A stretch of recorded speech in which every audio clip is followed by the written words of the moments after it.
Le parfum Terre de France, 100% des bénéfices au service de notre pays, présente... Ici Sud Radio. Les Français parlent au français. Les carottes sont cuites. Les carottes sont cuites. Sud Radio Berkov dans tous ses états. On peut se demander combien de temps que ça va encore durer. Vous savez que nous recevons le vaccin Omicron. Non, pardon, on ne dit pas Omicron, ça rappelle... Non, Omicron, s'il vous plaît. Hein, pas de mauvais esprit, pas Omicron. Omicron. Alors après, il y aura le variant kirghize, le variant tchétchène. On va avoir encore combien de variants? Est-ce qu'on va confiner la rumeur circule? Pendant ce temps-là, la culture, le spectacle, qu'est-ce qui se passe? Alors, on les laisse pour morts? On les laisse de côté, on se débrouille, on fait quoi? À tout de suite. Sud Radio Berkov dans tous ses états. Lanceur d'alerte. Et quand le spectacle ne peut pas commencer, pour des tas de raisons, Sébastien Molina, bonjour. Bonjour André. Vous êtes propriétaire du café-théâtre Le Grenier à Paris, mais il n'y a pas que vous, il y a des milliers de personnes comme vous qui ont des cafés-théâtres, des lieux de spectacle, des lieux où les gens se réunissent, sont plaisirettes pour écouter des musiciens, des chanteurs, des comédiens, des stand-up, etc. Et puis, on vous avait reçu, vous avez dit que tout était stoppé parce que vous ne cochiez pas les bonnes cases. Où ça en est aujourd'hui ?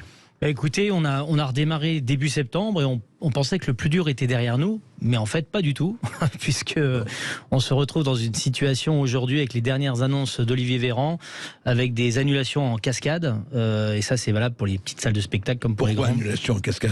Eh bien parce que il y a deux choses. Il y a déjà une partie des entreprises françaises qui donnent l'ordre à leurs salariés de ne plus sortir, de ne plus se rassembler. Ça a été mon cas, un grand groupe bancaire français dont je tairai le nom, mais qui a clairement dit à ses salariés de ne plus se réunir. Donc effectivement, il y a beaucoup de sociétés qui sont dans ce cas-là, déjà d'une. Ouais. Et puis ensuite, il y a le climat anxiogène qui est de nouveau relancé depuis ces dernières annonces et qui fait peur aux gens. Et c'est vrai qu'on la cinquième vague. Voilà, etc., la cinquième vague, on va tous mourir, c'est une catastrophe. Donc voilà. Donc c'est vrai qu'on a un petit peu usé parce que c'est vrai que pour nous, les salles de spectacle, les intermittents, l'événementiel aussi qui est très impacté, très impacté. Et ben ça devient toujours autant.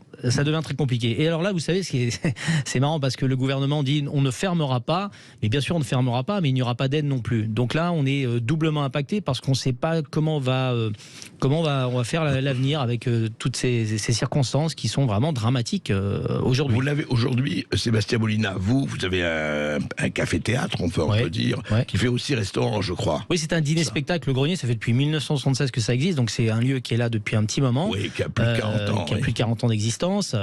On a redémarré le 4 septembre, bien sûr, avec toutes les mesures, avec le pass, avec tout ça, enfin tout ce qu'il faut.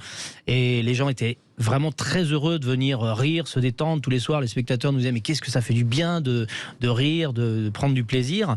C'est vrai qu'au-delà de l'aspect économique, il y a aussi l'aspect mental sur la population. Les gens sont vraiment attaqués mentalement. Ils en ont marre d'être toujours soumis à une pression régulière. On est pris en otage, on est pris dans un étau et ça devient vraiment insupportable. Et on sent que les gens viennent moins. Alors les gens viennent moins, il y a quand même des gens qui sortent, les gens qui résistent à ce climat anxiogène, heureusement, et c'est vrai qu'on a bien travaillé jusqu'à là. Et quand vous dites qu'on n'avait aucune aide, parce qu'il y a eu beaucoup de lieux, de restaurants qui ont eu une aide gouvernementale, et c'est très bien parce que ça leur permettait de survivre. Mais vous, non. Non, on a eu des aides pendant le confinement, ça on en a eu. Mais il a fallu faire des PGE quand même, des prêts garantis d'État pour arriver à passer le cap. Moi, je suis allé voir ma banque pour un prêt de sécurité, un deuxième PGE, et la banque m'a dit clairement, non, votre bilan de l'année dernière est pas bon, et c'est vrai qu'il n'était pas bon parce qu'on n'avait personne. Voilà, donc on ne vous prêtera pas. Vous voyez, donc on est un peu dans un cercle un peu particulier. Alors, je rejoins aussi la partie artiste intermittent, parce que en fait, les intermittents, on leur avait prolongé leur statut jusqu'au mois d'août, je crois, jusqu'au 31 août. Oui, c'est ça. Voilà, il n'a pas été reprolongé. Alors, ça a été a priori reprolongé jusqu'au mois de décembre, mais là, vu que les salles se annulent à tour de bras, on ne peut pas engager des comédiens. Donc ça va être une vraie catastrophe aussi pour le milieu de l'intermittence. Il y a des gens qui sont un peu préservés, la télévision, le cinéma, les gens qui sont un peu en place, mais le spectacle vivant comme nous, avec les gens qui ont besoin de faire leur cachet pour s'en sortir, ça va être être très très compliqué, quoi. Ouais. C'est vrai que et surtout qu'il n'y a pas enfin, c'est pas prévisible actuellement, c'est tellement flou et tellement opaque, on ne sait pas vers où on va. Et est-ce que vous vous êtes un peu réunis tous? Est-ce que vous avez essayé de vous lier, vous associer pour avoir des revendications précises ou pas? Bah écoutez, moi personnellement, je l'ai fait avec d'autres structures dans l'événementiel, par exemple, où on a les mêmes problématiques, on a les mêmes angoisses, parce que c'est vrai qu'on parle d'angoisse aujourd'hui quand on est intermittent, quand on est chef d'entreprise et qu'on ne sait pas comment va se faire demain. C'est vrai ça fait déjà plus de 12 mois qu'on vit dans cette angoisse-là permanente. Le gouvernement a quand même mis des aides, on l'a dit tout à l'heure. Ils ont mis des milliards d'euros. 100 milliards. Voilà, 100 milliards, exactement.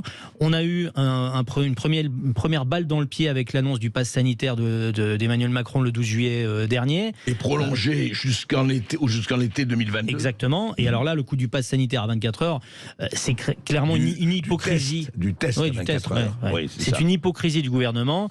Ils devraient mettre la vaccination obligatoire, parce qu'en fait, c'est ce qu'ils veulent, au final. Moi, ce qui me rend dingue dans cette histoire, je suis chef d'entreprise et comédien, je regarde ce qui se passe, je lis beaucoup de choses, je ne comprends pas pourquoi on nous tient en otage pour une maladie qui existe, qui est là, bien sûr, on l'a tous eu, nos proches, moi j'ai des proches, mais qui a un taux de létalité de 0,05%. La question, elle est là. Et aujourd'hui, si cette pandémie est vraiment une pandémie où on va tous mourir, style Ebola, pourquoi les métros sont encore ouverts ? Alors, arrêtons de... Et les trains. Les trains, les métros. Et arrêtons de prendre en otage les gens. Qu'on soit clair, moi je ne suis pas scientifique, mais écoutez, quand je vais dans le métro parisien et que les gens sont collés à même pas 1 mètre, à 30 cm, collés contre la porte pour pouvoir rentrer chez eux, excusez-moi, il y a un vrai problème.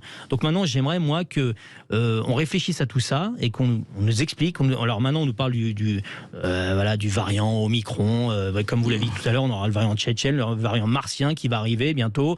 Stop. Maintenant, il y en a un petit peu ras-le-bol et je pense que les gens en ont marre d'être pris en otage. Il faut que ces gens du gouvernement qui touchent leur salaire tous les mois, parce que eux, ils sont tranquilles. Ils seront tranquilles à vie. Et nous, les intermittents, les auto-entrepreneurs, nous, on n'a pas ça, on n'a pas cette sécurité-là. Donc maintenant, il faut que les gens se rendent compte que là, on est dans un étau. Il faut que ça s'arrête. Et n'oubliez pas que pour l'Assemblée nationale et le Sénat, il n'y a pas besoin du pass sanitaire. C'est toujours intéressant. Oui, non, mais il y a plein d'absurdités comme ça au quotidien. On ne comprend plus. Non, et ce que vous dites, vous, en fait, on veut savoir à quelle sauce on est mangé. Qu'est-ce qu'il est clarté? Vaccination obligatoire. Ok, dites-le. Mais dites-le, exactement, dites-le. Mais arrêtez de prendre en otage les gens sans arrêt. Et là, ça devient... j'étais encore avec quelqu'un de l'événementiel ce matin qui est dans une situation catastrophique aussi, quoi. C'est incroyable. Donc on vous dit, débrouillez-vous. On ne va pas fermer, mais débrouillez-vous parce qu'on va vous mettre des mesures qui seront impossibles à gérer pour le grand public, pour les entreprises, pour tout ça. Donc voilà. Et c'est vrai qu'on est très en colère. On ne sait plus comment faire. Se rassembler, oui, mais je crois que en fait, vous voyez, il y a des manifs qui sont là. Personne n'est entendu. Tout le monde s'en fout. Ils ont une ligne directrice et ils n'en changent pas. La ministre Bachelot, on la voit plus passer. Oui.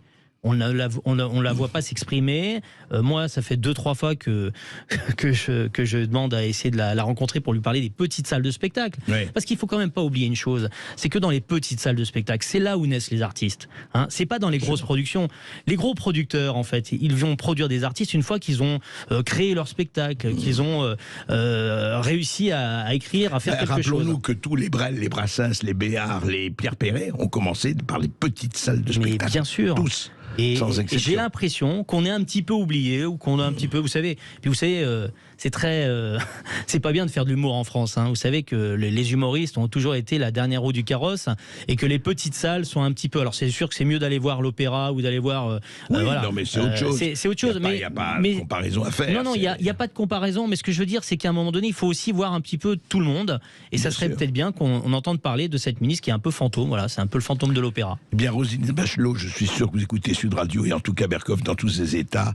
Vous avez intérêt à rappeler Sébastien Molina. Exactement. Et surtout, votre appel, en tout cas Sébastien, est entendu, enregistré et retransmis. Et vous pouvez suivre Sébastien Molina sur ses réseaux sociaux et nous appeler de temps en temps au 0826 300 300 si vous avez des témoignages qui complètent celui de Sébastien Molina. Et on se retrouve dans un instant, on continue et on recevra notamment le docteur Michel Delorgeril.